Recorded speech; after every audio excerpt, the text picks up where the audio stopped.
B for my question. Okay, so that embedding will be like cross multiplied with my embedding A, which is taken from the sentence. So two embedding encoding of embedding of M and embedding of question and sentence will be like cross multiplied together.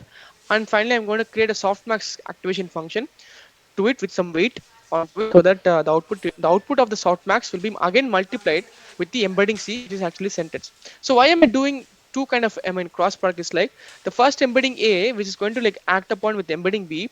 This is where I'm going to look for attentions. This is where I'm going to look for the repetitive words again and again. So whether I do have question words inside the question and answer is actually similar. Let's say Ram, like the question will be like did Ram drank milk.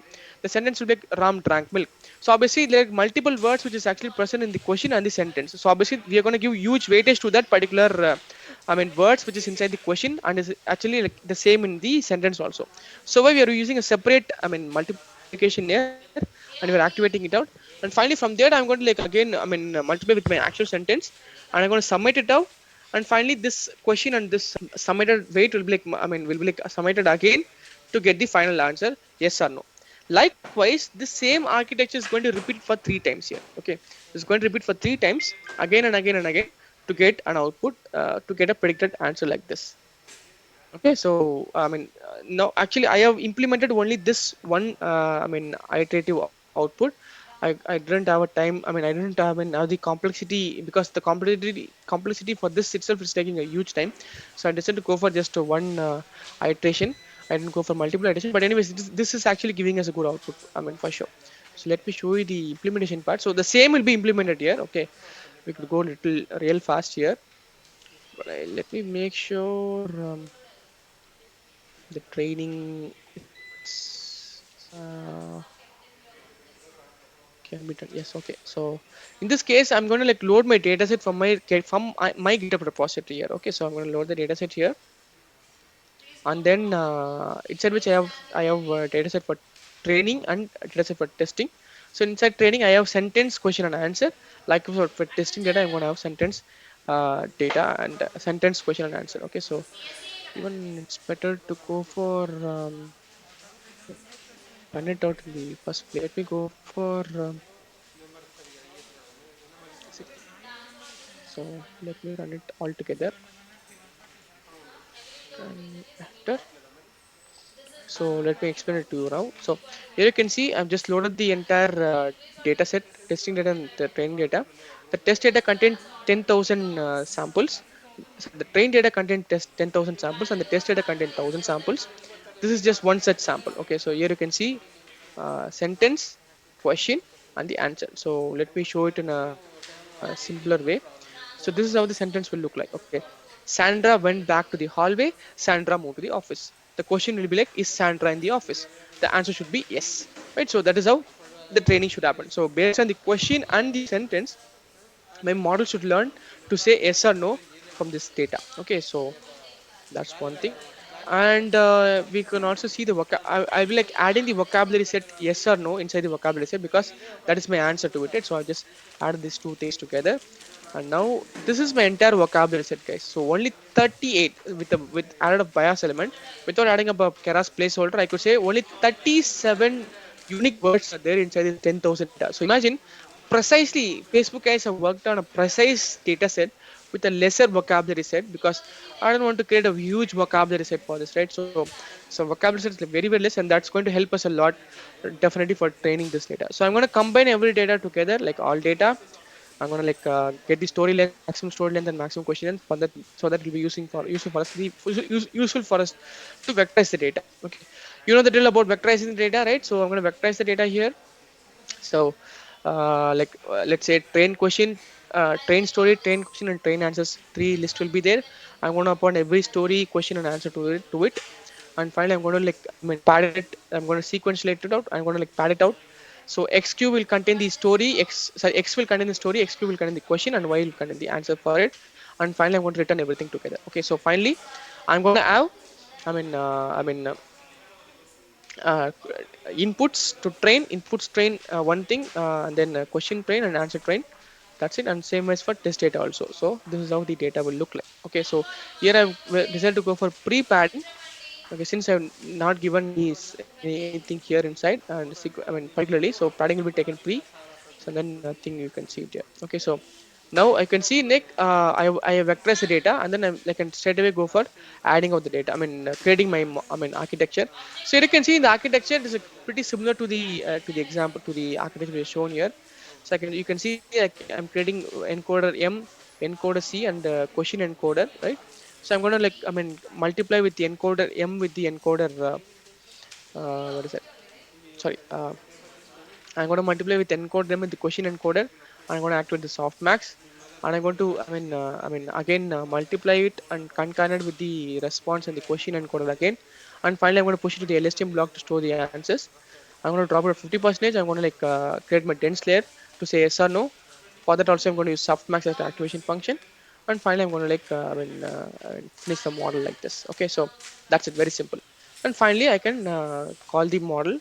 In this case I'm going to use RMS prop as the optimization function. It's going to be somehow better than the Adam optimization, so I'm going to decide to go for RMS prop here. So you can see now it is training faster, as we can see. So it has reached 40 epoch. It's because slowly epoch by epoch it will increase its accuracy. So it started from 50% of validation accuracy. Slowly it has gained till 85 right now. Even I can run it for 200 epoch. Definitely it can able to give me a good output.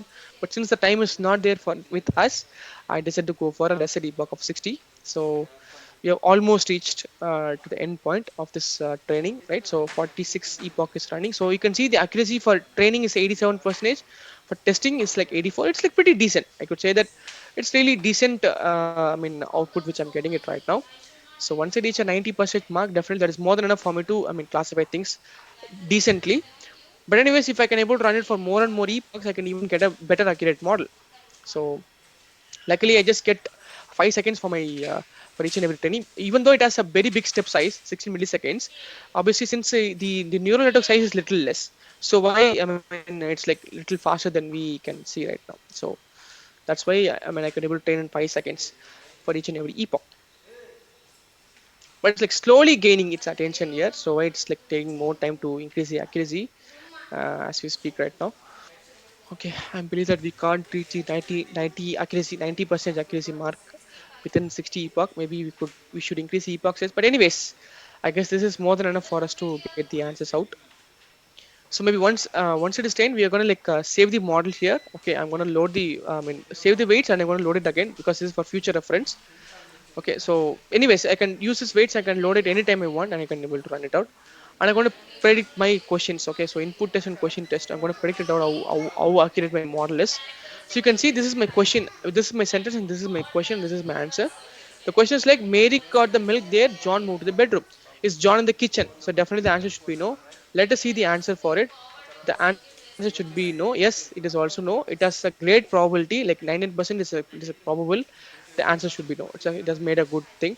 Now we are going to create a own question. Okay, so I'm going to create my own question here. Let's say Sandra picked up the milk, Mary traveled left. So the question should be like Sandra got the milk. Definitely the answer should be yes. Let's see the answer for. Oops, the answer is no. I mean, it has said an answer no, but even it has a great confidence map of 84. Maybe if I can able to train it, I mean, for more and more epoch, definitely I can able to because I saw the answer for after 200 epochs, I got a good output for each and every question which is asked. So since the epochs is little less than we think of, this is like giving us a bad output. But anyways, this is how we can able to create an yes or no chatbot using some question and sentence sequence.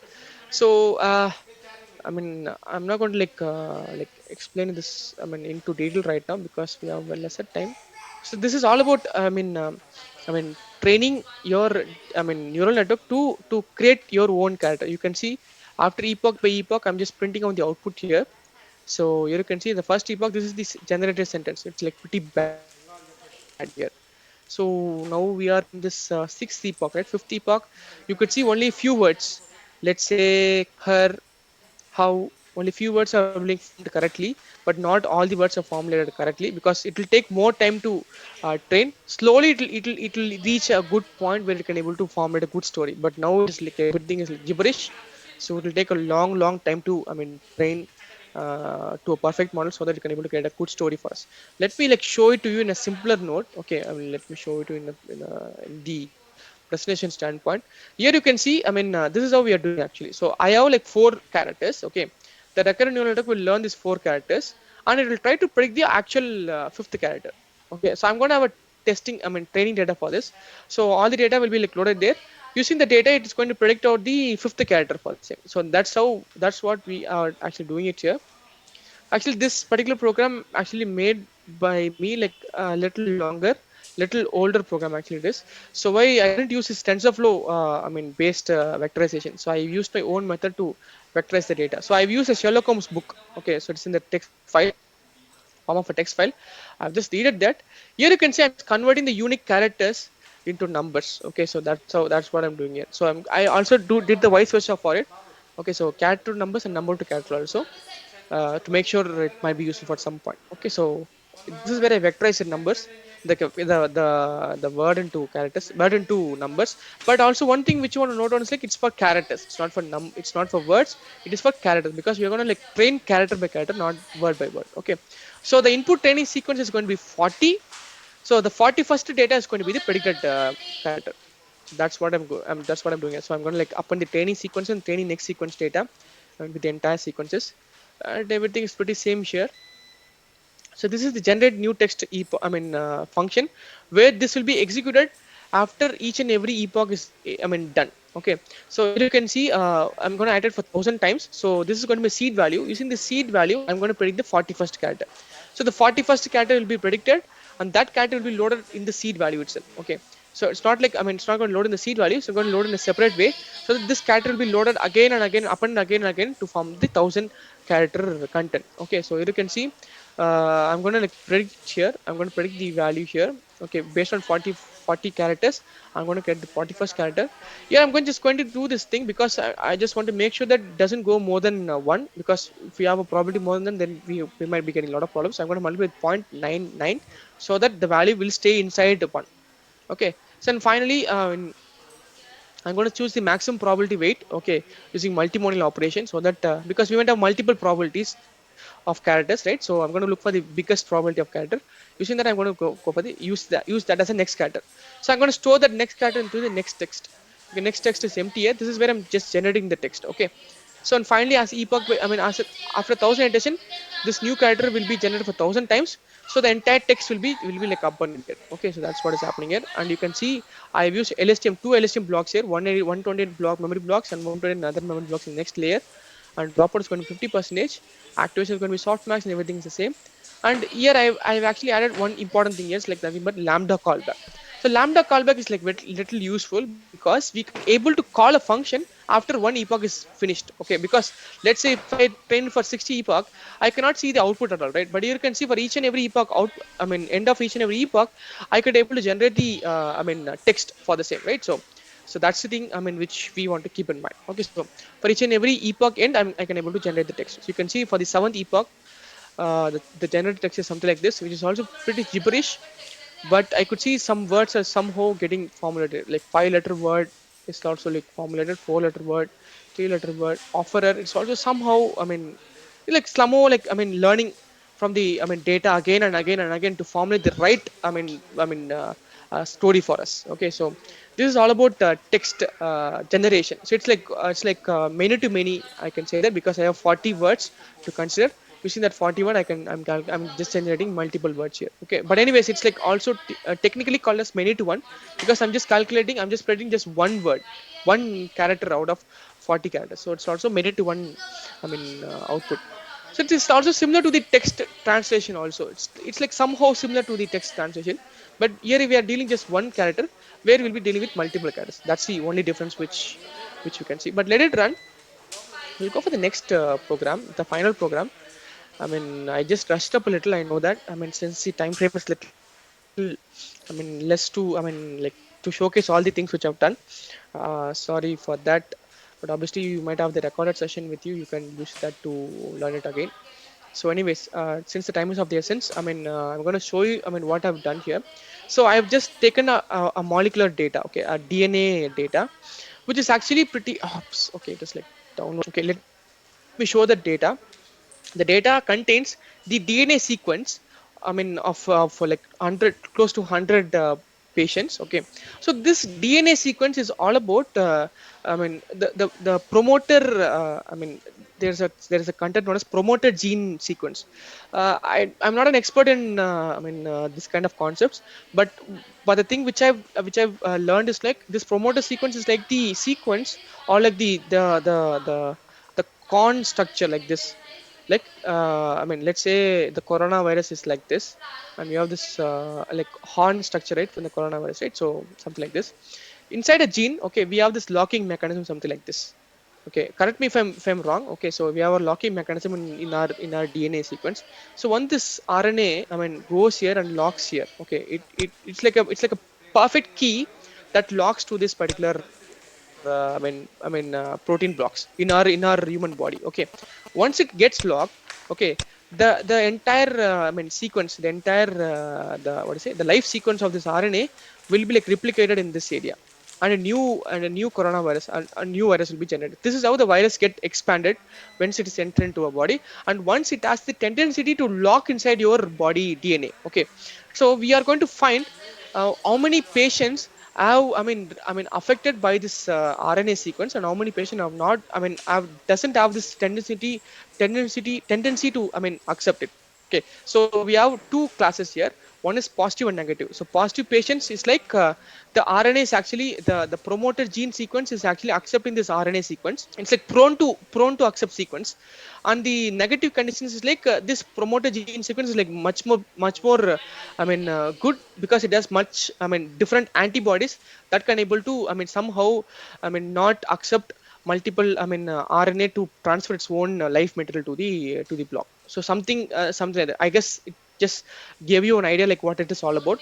So in my note, I'm just going to classify two classes. Okay, one class is going to have a DNA sequence, another class is also having some DNA sequence. So but before okay, let me show it to you. Okay, it might be useful. Let me run it and show it to you right away. I'm going to import some few things here before we go to the actual classification part. Okay, I just want to like clean out some things so that to make sure that we have this perfect structure to train our blocks. Okay, I'll show you the data columns here. So three columns are there. One is class, ID, and sequence are there. Let me print it out. So this is how the data's look like. Okay, I have a sequence, I have ID, and I have class. I don't want to ID, I just want the sequence, I just want the class alone. Okay, so this is how the sequences look like. Okay, so generally we will be having this four words, like four characters, GTAC, I believe. So this GTAC will be like repeated again and again and again to form a DNA sequence. So this sequence is not the entire DNA sequence. This is the sequence of this promoter gene. Okay, so that sequence alone is taken down here. So I'm just going to see the shape of it. So I have 106 data with me. Okay, so 106 data is there. So everything is an object, so there's no problem. So now I'm going to like locate the classes alone. Okay, so this is the class this is the output, right? So since it's in the first place, I'm going to take it as my output. Okay, so classes I've taken directly now, and same as I'm going to take for the sequence. Okay, this is the entire sequence for each and every individuals. But you can see it here, I have a slash t, right? Two slash t's here. So I'm going to remove that here. Okay, so entirely it is removed, and I'm going to like combine into a dictionary now. So that is how it is here. So the entire dictionary is present here. So and finally I'm going to like I'm just going to check it. I'm going to transfer and I'm going to check it whether it is actually in the right place. But you can see like both other things are the same, because sometimes transposing might help us to arrange the data in a much better way. So but there is no difference at all. So we can directly go it here. I'm going to look for columns again. Okay, so I have 58 columns here. Is that 58? Yes, 58 columns with step size of 1. So when I go for step size of 1, I have 58 columns.